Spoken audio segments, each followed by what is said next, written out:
So I don't know if you've seen this going around, but this is a couple years old. So the date on this, that's because that's when I printed it, the PDF. So the actual article is from 2022. It's called Slash and Sell. There's some rainforest on the right here that's been slashed up into nothing on the left. So this story is called How Financial Giant Brookfield and its big bank backers profited from deforestation and the abuse of indigenous peoples' rights in Brazil. Can you guess why this is important now? Because of the what's happening with Carney in Canada, I guess, because he's isn't he on the board of Brookfield, or Yeah. Here we does he go. have shares too? I mean, isn't it his company maybe? Or A Canadian asset manager, part run by green finance champion Mark Carney, cleared thousands of football fields worth of tropical forest in Brazil. Our investigation can reveal. An estimated 9,000 hectares of deforestation, the legality of which could not be proven by Brookfield Asset Management, took place on 8 farms owned and managed by Brookfield's soybean farming empire. The forest clearance took place in Cerrado, Brazil, in the Cerrado, Brazil's tropical savanna between 2012 and 2021, according to analysis of satellite imagery from Brazil's Space Institute. Before the properties were, Brazil has a space institute? Before the properties were sold off in late 2021 in a slash and sell move, the empire also owned a farm whose managers sought to evict indigenous peoples from land they claimed their own. Brookfield's involvement in deforestation and human rights abuses contrast with its own environmental, social, and governance (ESG) policy and Mr. Carney's public image. if they can virtue signal enough, they can do whatever they want, I guess.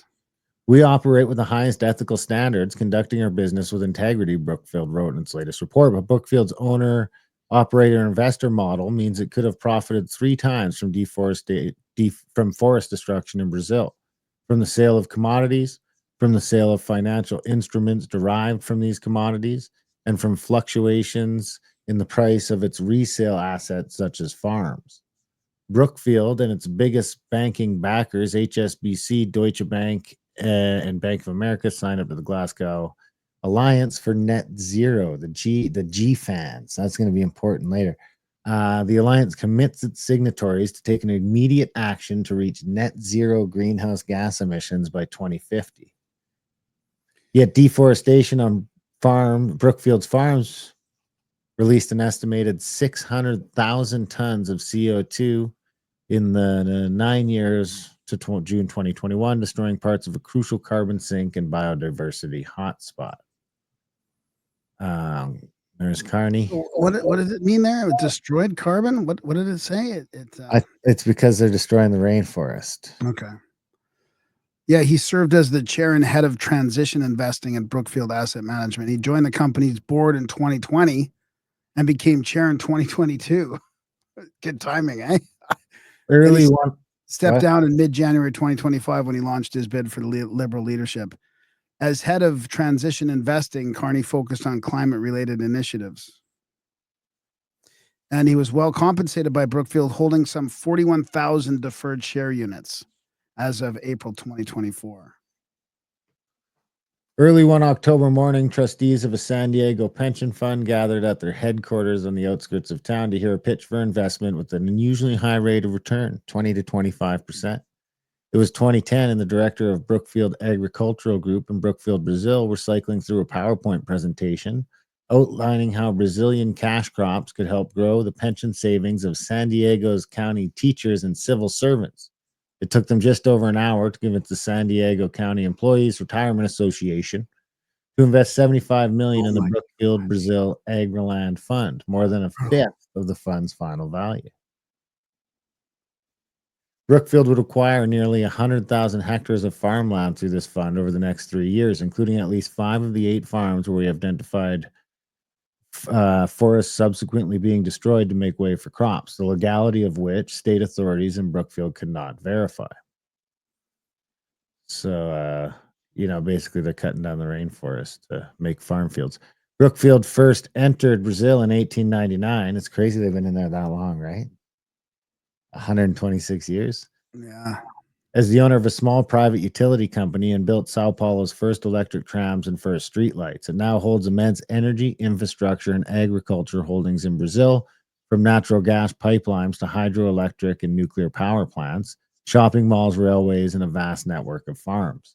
By the end of 2020, it had nearly doubled its agricultural land holdings, 267,000 hectares dedicated to soybean, sugar, rubber, corn, and cattle across 22 farms in 7 states. Compared to just 150,000 hectares of agricultural land a decade earlier. Its timber plantations spanned a further 275,000 hectares, and it sold more than 3 million cubic meters of logs, 16,200 tons of charcoal, according to its latest annual report.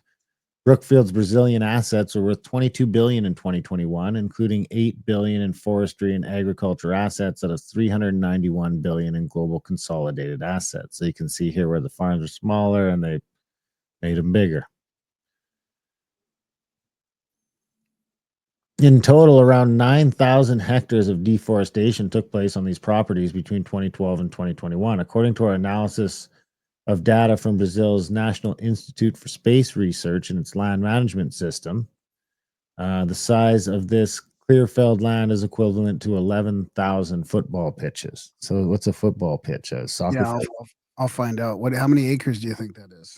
I would say that is going to be 2,000 acres. 2 acres each, or Yeah, it's about 1.32 acres each. That's American football. Is that what you think? It's football or no, soccer? it's soccer. After the deforestation, the farms were sold off to firms, including another investment fund in 2021, an apparent slash and sell strategy. Yeah, 1.86, so 2 acres, let's say. So 20,000 acres, let's say, round it up. So basically, a slash and sell would be like going in there, buying a farm for this much and slashing a bunch of land you're not supposed to cut down to make the farmland bigger and worth more. Lack of And they get approval from that through the government, I guess? So it's government land that they're expanding into, or? Let's see. This, yeah, would be government land, I assume, protected rainforest land. Despite filing freedom of information requests to relevant state authorities, we were unable to obtain permits that are needed to authorize deforestation under Brazilian law for at least 7 of the 8 Brookfield farms identified. Our analysis found that 6,700 hectares of forests of deforestation at these farms between June 2012 and June 2021, equivalent to 8,205 football pitches, or more than half the size of San Francisco. But Brazilian authorities were unable to provide information meant to be publicly available on whether or not this was legal. Fazenda, Nebraska was the only farm for which state authorities could share permits covering the time deforestation took place. Environmental bodies are meant to publish information about deforestation permits in an official gazette easily available to the public under Brazil's environmental transparency law of 2003. Look at that fucking picture. Isn't that crazy? Combines, soybeans. A lot of soybeans, man. This is as far as the eye can see. Probably looks like that here sometimes too. Slave labor concerns. So, Fazenda, Colorado, a soybean farm in Tocantins State, was the site of 126 hectares of deforestation between September 2012 and July 2018, primarily in 2012 and 2014, according to our analysis. Police found 42 farm workers living in slave-like conditions inside the farm in 2014, 28 of whom were housed in a 70 square meter house with no toilets or showers, according to court papers from November 2021 and local newspaper reports. The Brookfield-controlled firm Brookfield Brazil Participações, BBP, was fined $800,000 for slave labor offenses. You just got to pay a fine for having slaves. That's not bad. In a ruling upheld by a regional labor court in December of 2021.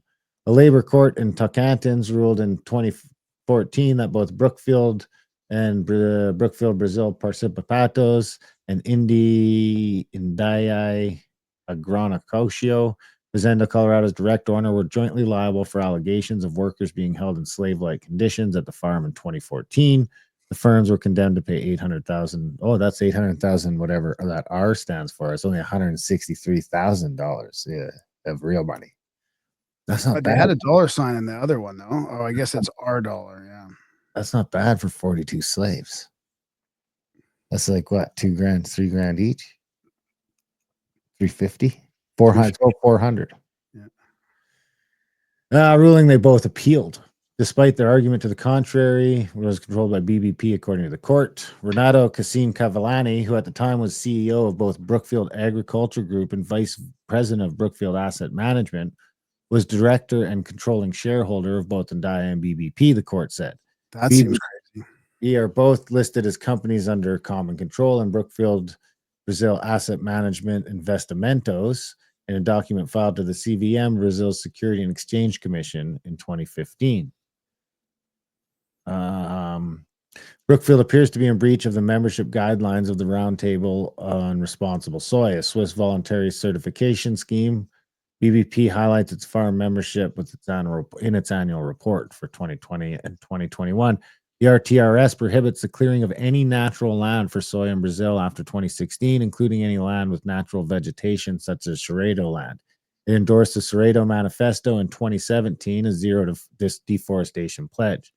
But 1,900 hectares of deforestation took place at eight of Brookfield farms on Cerrado land between the start of 2016 and June of 2021, our analysis of official data suggests. All of these farms were registered with soy production as their primary aim, according to unofficial corporate data available online. So there's some satellite image of apparent soybean storage bins. You don't need to get into all that. Scroll down. It is nice when it's highlighted when it's a 70-page report. So Brookfield claims to be a responsible and sustainable investor. And at the time of writing, the front page of its website showcased Mr. Carney's newspaper pieces and videos on green finance. Our analysis estimates the deforestation found in Brookfield's farms over 9 years released 600,000 tons of carbon dioxide, equivalent to flying from London to New York 1.2 million times. Our analysis is based on an estimate of the tropical biomass present on the 8 farms before deforestation took place. This poor track record raises questions about how Brookfield will meet its new commitment to net zero by 2050 as part of its GFOUNDS membership. Tropical forests store vast quantities of carbon, and their destruction accounts for the majority of carbon dioxide emissions that come from land use and land use change, according to the Intergovernmental Panel on Climate Change. Brookfield Brazil says its greenhouse gas inventory for agricultural operations showed its farms captured 309,000 tons of carbon through biological sequestration. How come Brazil can do that, but we can't? I don't know. It did not explain how this sequestration took place or whether this is considered deforestation, but said 2 of its farms were accredited with Cargill's net zero program. There was great fanfare at GFAN's launch, but if it's not trickling down to what high-profile members are doing in terms of land ownership, that is very worrying. Brookfield is no stranger to controversies over carbon accounting. In February 2021, 6 months after he was hired by Brookfield, Carney claimed at a Bloomberg conference that his employer had net zero emissions impact across its entire portfolio due to its enormous renewables business that we've built up and all of the avoided emissions that come with that. He later retracted this claim, which had been based on a controversial method of offsetting emissions by measuring those emissions that were avoided through the consumption of green energy assets. That Brookfield like whatever's clean, we tell you whatever's clean. We tell you what's clean and green. Foreign companies are banned from owning more than a quarter of land in any Brazilian municipality under a 2010 legal interpretation of existing restrictions on foreign ownership of Brazilian land.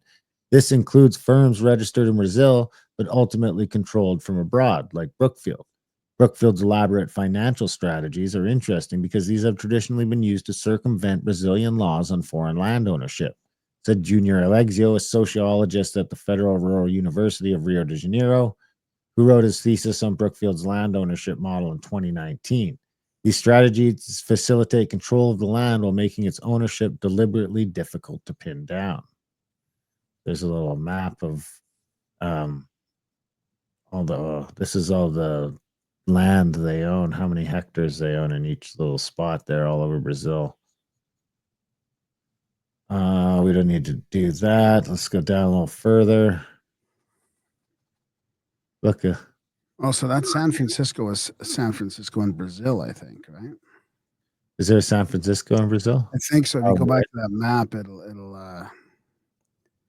it'll show it, I think, in there. I think that's what they meant.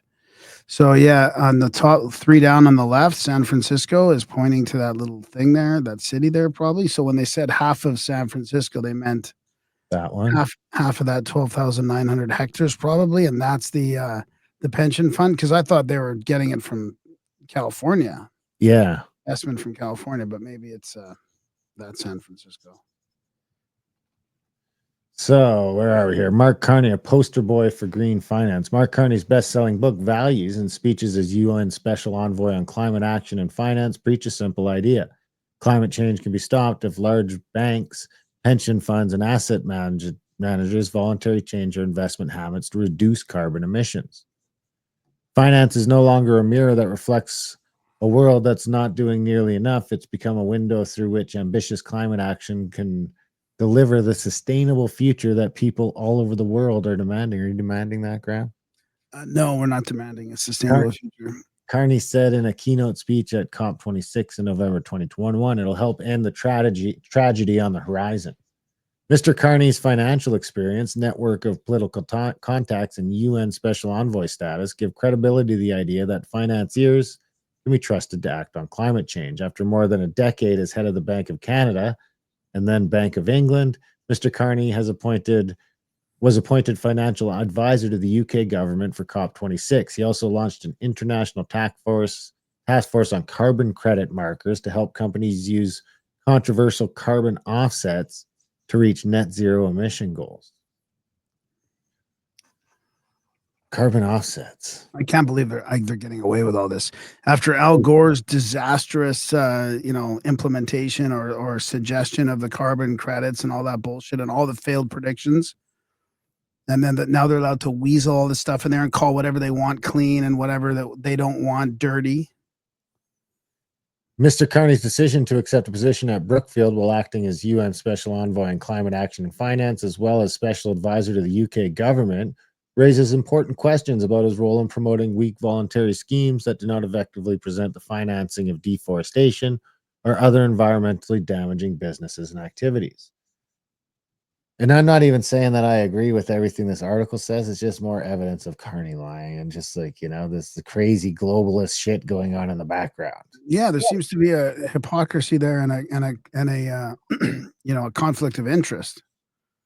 Mr. Carney was appointed vice chair and head of sustainable investing at Brookfield in August 2020, a year before any of the 9 farms highlighted in this report were sold off.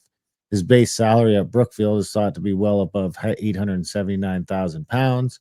He earned as governor of the Bank of England, and the asset manager openly says it gives senior leadership teams significant stakes in the firm. He became chair of the firm in December 2022. When offered comment on these responses, Brookfield replied, stating the allegations refer to periods of time long before Mr. Carney joined Brookfield and to businesses in which Mr. Carney had no involvement. Moreover, Mr. Carney has demonstrated considerable leadership in Brookfield's transition investing strategy since its launch in 2021, including spearheading the fundraising and deployment of the world's largest climate impact fund. GFANS is central to Mr. Carney's climate and finance vision. Launched in April 2021, GFANS aims to broaden, deepen, and raise ambition to meet the Paris Agreement by creating a united financial sector-wide net zero alliance. It currently represents 450 plus member firms with more than $130 trillion in assets under management and advice. Unelected. GFAN signatories originally signed up to mandatory criteria set by the Race to Zero, the UN standard setter for non-state net zero commitments, including a commitment to halve their emissions by 2030 and reach net zero by 2050.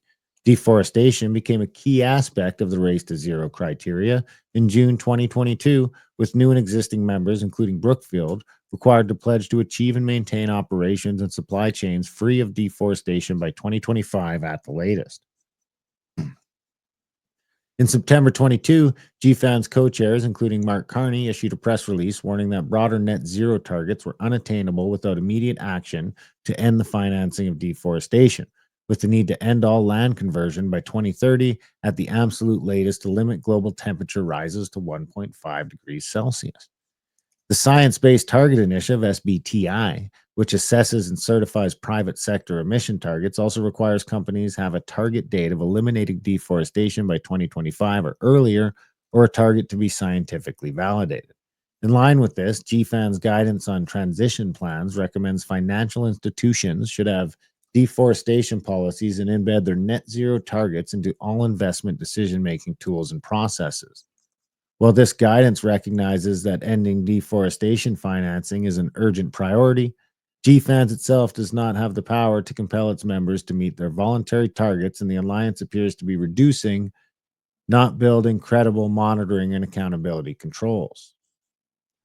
The GFANS is co-chaired by Mark Carney, who is in turn the chair of Brookfield, demonstrates the contradictions and conflicts of interest that arise when governments rely on the financial sector to design and implement pledge-based voluntary schemes with no fully transparent monitoring or accountability mechanisms.